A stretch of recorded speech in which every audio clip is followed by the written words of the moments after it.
გაცვლითი პროგრამები ხშირად ყველაზე ფასეულ მცოდნესა და გამოცდილებას აძლევს ახალგაზრდებს, განსაკუთრებით მაშინ, როცა საქმე საერთაშორისო მეწარმეობას ეხება, სწორედ ასეთ შესაძლებლობას იყენებს ანა ზვიადაური, ფინანსისტი საქართველოდან, რომელიც ამჟამად ამერიკაში YTILA-ის ფარგლებში იმყოფება. ანა ზიოდი დისტილერის დამფუძნებელია და ამჟამად 40-მდე სხვა ევროპელ ახალგაზრდა მეწარმესთან ერთად შეერთებულ შტატებში მსოფლიოს წამყვან ბიზნეს გარემოში იღრმავებს მცოდნესა და პრაქტიკულ უნარებს. ქალაქ სიეტლში ანას მენტორობას დისტილერიის სფეროს გამოცდილი პროფესიონალები უწევენ. ის უშუალოდ ადგილზე მიიღებს იმ პრაქტიკულ გამოცდილებას, შეისწავლის ბრენდირებას, სტრატეგიებს და ახალ საერთაშორისო პარტნიორებსაც შეიძენს, რაც კიდევ უფრო მნიშვნელოვანია. ამ ყველაფერზე ვცლად და დეტალურად ანას ქართულ-ამერიკულ ისტორიასა და მისი ბიზნესის განვითარების ამბებს ახლა სწორედ თავად გაგვიზიარებს ანა გვერდდება ამერიკიდან პირდაპირ ეთერში. ანა, ძალიან დიდი მადლობა თქვენი დროისთვის და ჩართვისთვის და ძალიან მიხარია, რომ ხართ იმ რამდენიმე ადამიანის შორის, რომელმაც ეს ნაბიჯი ასეთი წარმატებით ჩახურა, გულისხმობს საერთაშორისო ბაზარზე განათლების და ცოდნის გაღრმავების მიღების შესაძლებლობას. თუმცა ამაზე მოგვიანებით მინდა რომ ბრენდი და ზიადი დისტილერი გავაცნოთ უკეთ ჩვენს მაყურებელს და დავიწყოთ ისტორია. მით უფრო რომ პირველად ხართ და პირველად გვეძლება შესაძლებლობა რომ ჩვენს დეტალურად შევიტყოთ ინფორმაცია ამ ბრენდის გარშემო. როდის იწყება ზიადი დისტილერის ისტორია და როგორ განავითარეთ ბრენდი ამ პერიოდის განმავლობაში? გამარჯობა კიდევ ერთხელ შორეული სიეტლიდან. დიდი მადლობა დაინტერესებისთვის პირველ რიგში. რაც შეეხება ზიადი დისტილერიას, ეს არის ჩემი პატარა ქართული სტარტაპი, რომელიც დაახლოებით 4 წლის წინ დავიწყე. საქმიანობა ეს არის ძირითადად ხილის სხვადასხვა დისტილატის და ჭაჭის წარმოება. ძირითადი მიზეზი, რისთვისაც გავაკეთე ეს დისტილერია, იყო ძალიან მინდოდა მთის და ტრადიციული ქართული პროდუქტების, ამ შემთხვევაში სპირტიანი სასმელების ბაზარზე ისეთი ფორმით წარმოჩენა შემძლებოდა, რომელიც ასე ვთქვათ, გააერთიანებდა ტრადიციებს და თანამედროვე ტექნოლოგიებს. განსაკუთრებულად ისეთი საინტერესო შეფუთვით მინდოდა მომხმარებლებისთვის პროდუქტის შეთავაზება. ამიტომ სხვათა შორის ბრენდირებაზე ძალიან ბევრი ვიფიქრე და გადავწყვიტე, რომ თასთან დაკავშირებული ისტორიებით გამემაგრებინა ჩემი ბრენდი. ამ შემთხვევაში გამოვიყენე თაში, ამ შემთხვევაში ფშავ-ხევსურეთში, რომლის წარმომადგენელიც მე გახლავართ. განსაკუთრებული კულტი არსებობს თამარ მეფის, რომლის სახელობის სალოცავებში დღემდე ადამიანები მიდიან და ლოცულობენ. ასე ვთქვათ, ჩემი ბრენდის მთავარ გმირად გამოვიყენე თამარ მეფე, პირველი ქართველი მეფე, რომელსაც დედრობით ისქესის მეფე, რომელსაც მეფედ მოიხსენიებთ დღესაც. ასევე თამარ მეფესთან ერთად გამოვიყენე 4 მითოლოგიური გმირი, ლეგენდა. ესენი არიან კოპალა, იახსარი, ლაშარი, პირქუში, რომლებიც ასე ვთქვათ ღმერთკაცები იყვნენ. ესეთი ლეგენდები არსებობს მთაში, რომლებიც ადამიანებს იცავდნენ ავისულებისგან და დევებისგან. ამ შემთხვევაში იგულისხმება ადგილობრივი მაცხოვრებლები. ისტორია იყო ეს, რომ რაღაც ჩემი მცირე საქმიანობით მინდოდა ქართული მთის ნაწილი გამეცნო უფრო მეტი ადამიანისთვის. და ეს იყო ძირითადი ისტორია. და მათ შორის ამბავი ქონოდა ბრენდს მოსაყოლი, რომელსაც გაუზიარებდა მათ შორის საერთაშორისო ბაზრებს, ხო? რა პერიოდს ითვლის დაახლოებით ბრენდის ისტორია ანა და ამ პერიოდის განმავლობაში, ასე ვთქვათ, რა შედეგებს აჩვენებს საერთაშორისო ბაზარზე რეალიზდება ძირითადად თუ გაქვთ სწორება ექსპორტზე? ამ ეტაპზე მე ვიტყოდი, რომ ეს არის ჯერ კიდევ სტარტაპის ეტაპზე, კომპანია ბიზნესი, სამწუხაროდ ვერ ვახერხებ იმდენი დრო დაუთმო, რამდენისაც ვისურვებდი. თუმცა, მიუხედავად ამ სწავლების პროცესისა და ექსპერიმენტების ჩატარებისა, რეალიზაცია ხდება ამ ეტაპზე მხოლოდ ადგილობრივად, მხოლოდ რეგიონის მასშტაბით, ტურისტულ ობიექტებში, რესტორნებში და სასტუმროებში, ასევე მაქვს ვებგვერდი, რომელშიც საიდანაც ადამიანებს შეუძლიათ ონლაინ გამოიწერონ პროდუქცია.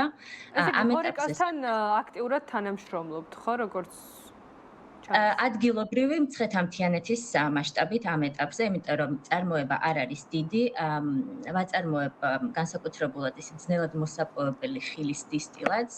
შესაბამისად ეს მოქმედებს იმ ფაქტზე, რომ არ მაქვს დიდი წარმოება, რადგან დიდი წარმოება არ მაქვს, შესაბამისად ამ ეტაპზე დიდ მასშტაბებზე სამწუხაროდ ვერ გავდივარ, თუმცა ვთავაზობ ძალიან განსაკუთრებულად მაღალი ხარისხის პროდუქტს და საინტერესო ისტორიას თითოეული ბოთლის უკან.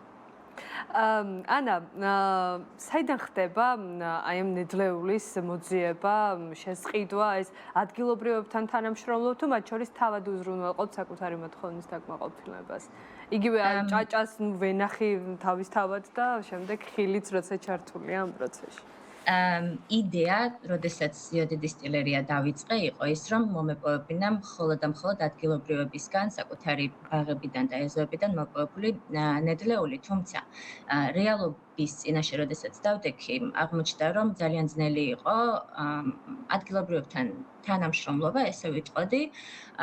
არ ნაკლები იყო ინტერესი, რომ არ ვიცი, შეიძლება ცოტა შრომა მეც დავაკელი და ხმა იმდენად არ გავავრცელე, მაგრამ ძალიან გამიჭირდა პროდუქციის მოგროვება. შესაბამისად, თავიდან დავიწყე, რასაც მე და ჩემი ოჯახის წევრები ვაგროვებდით ხილს, ასეთ ამ დონიდან დავიწყეთ.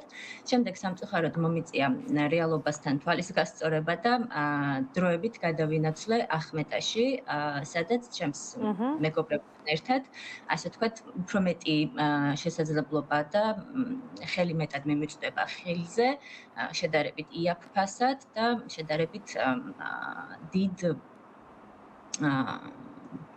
ხო, ну, ამ ეტაპზე მასობრივად, ასე ვთქვათ, ხო.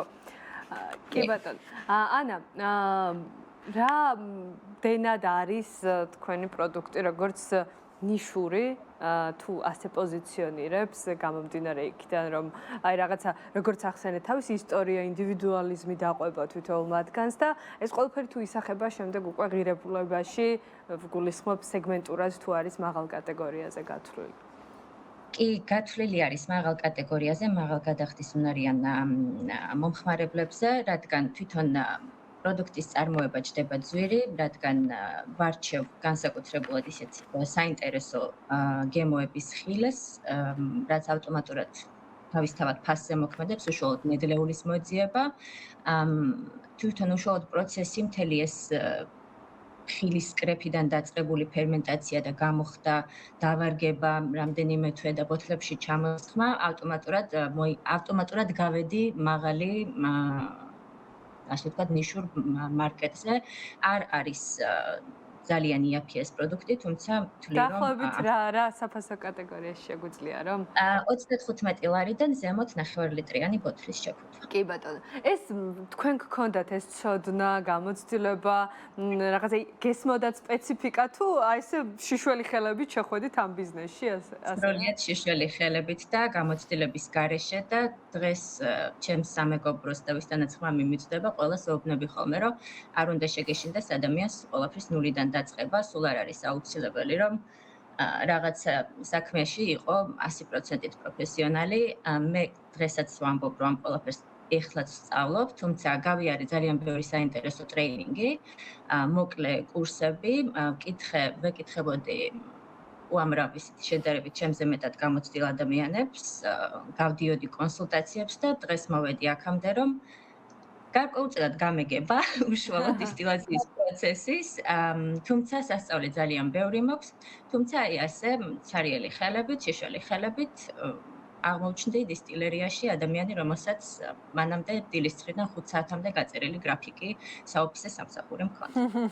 ხო, და რამდენი ადამიანისთვის ხართ ახლა ძალიან დიდი мотиваცია, რომ შეიძლება რომ უცბად ერთ დღეს უბრალოდ ადგე და წახვიდე და საერთოდ განსხვავებულ საქმეს მოკიდო ხელი, ის რაც ჩვენთვის აქამდე ორგანული არ ყოფილა და ჩვენთვის ძალიან დიდი მაგალითი ხართ და წარმატება მინდა გისურვოთ ამ გზაზე აუცილებლად და ამერიკული ამბების გარეშეც ვერ დავასრულებთ ჩვენს გადაცემას.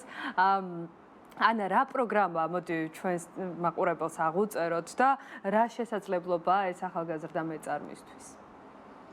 White-Hill არის ამერიკის შეერთებული შტატების სახელმწიფო დეპარტამენტის გაცვლითი პროგრამა, რომელიც ევროპის 40 ქვეყნიდან არჩევს სტარტაპების წარმომადგენლებს და სთავაზობს მათ თავდაპირველად ონლაინ ტრეინინგებს, ზოგადად ბიზნეს გარემოს შესახებ რა ხდება ამერიკის რეალობა და შემდეგ უზრუნველყოფს ამ შემთხვევაში წელს არის 5 კვირიანი კურსი. ჩამოგვიყვანეს 50 მონაწილე. თავიდან ჩავედით ბოსტონში, სადაც პირველი კვირა გვქონდა საორიენტაციო კვირა, ასევე გავიარეთ რამდენიმე ტრეინინგი. წარმოუდგენელი გამოცდილება, გულწრფელი რომ ვიყო, სულ რაღაც რამდენიმე თვის წინ ვერ ვიფიქრებდი, რომ აი ეს ამბები შეიძლება ჩემ თავს მოხდენო და ამაზე უკეთეს საჩუქარს ნამდვილად ვერასოდეს ვერ ვინატრებდი. უბრალოდ იმ სხვაობების დანახვა და შესაძლებლობების დანახვა, რა ხდება დღეს ამერიკაში. ამ შემთხვევაში ჩემი ინტერესი უფრო მეტად ალკოჰოლური სასმელების წარმოება რეალიზაციაზეა.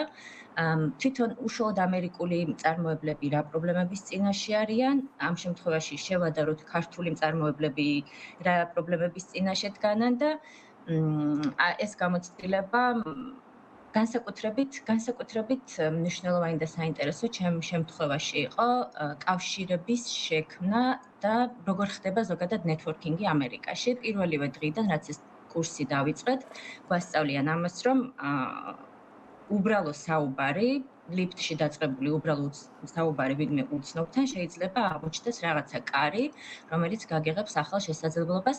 ამისი მაგალითი მე თავად გადამხდა, როდესაც ბოსტონიდან სიეტლში მოვფრინავდი, მეცვა მაისური, სადაც პროგრამის სახელი White-Hill მეწერა და სრულიად უცხო ადამიანი გამომეხმაურა, ჩემს გვერდზე იჯდა და გამომკითხა რა პროგრამა იყო, როგორც აღმოჩნდა სხვა მსგავსი პროგრამის მონაწილეებთან, სტარტაპერებთან მას ჰქონდა მანამდე შეხება, შემომთავაზა.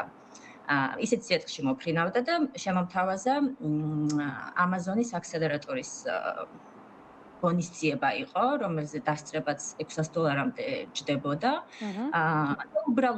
უბრალო გამოლაპარაკების შემდეგ ამ ადამიანმა და მე და ჩემი 4 მეგობარი, სხვადასხვა ქვეყნის წარმომადგენლები, რომლებიც სიეტლში მოვფრინავდით, დაგვპატიჟა Amazon-ის აქსელერატორის ღონისძიებაზე.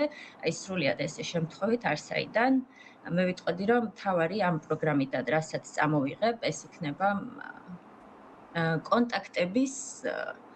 კონტაქტების და შექმნის და ზოგადად ნეტვორკინგის. მათ შორის საპარტნიორო კავშირების პოტენციურ საპარტნიორო საოცრება ხდება, ანუ ამერიკელები უბრალოდ არ ელოდებიან შესაძლებლობებს, ისინი თავად ქმნიან შესაძლებლობებს და აი ეს ტემპი და ზოგადად გარემო რამდენად ღია არიან და რამდენად გულწრფელები არიან სხვების, ანუ როდესაც მათ მოისმენენ შენს იდეას და რაღაცა დააინტერესებთ და მიხვდებიან, რომ ძალიან განსაკუთრებული დამოკიდებულება გაქვს შენი პროექტის მიმართ და ხვდებიან, რომ შეუძლიათ ან თავად, ან ვინმე იცნობენ ისეთ, ვისაც შეუძლიათ შენი დახმარება, ძალიან გულწრფელად გიცვლიან კონტაქტებს, გაკავშირებენ და ეს არ არის მხოლოდ სავიზიტო ბარათების გაცვლა, რეალურად უნდათ, რომ დაგეხმარონ ხელი შეგიწყონ შენი საქმის განვითარებაში.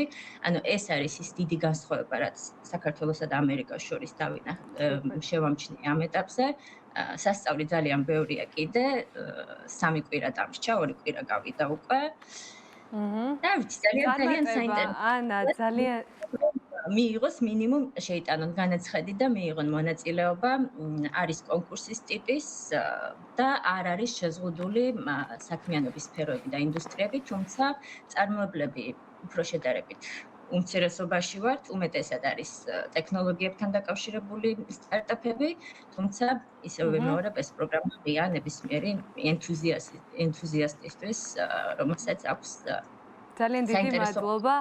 სამწუხაროდ აღარ გვაქვს მეტი დრო ანა, თუმცა იმედი მაქვს გვექნება შესაძლებლობა, რომ როდესაც პროგრამა დასრულდება და უკვე ხელშესახების შედეგები იქნება მათ შორის თქვენთვის და თქვენი ბიზნესისთვის, ჩვენ ღია ვართ იმისთვის, რომ კიდევ მოვისმინოთ ბევრი საინტერესო სიახლე თქვენგან. წარმატება.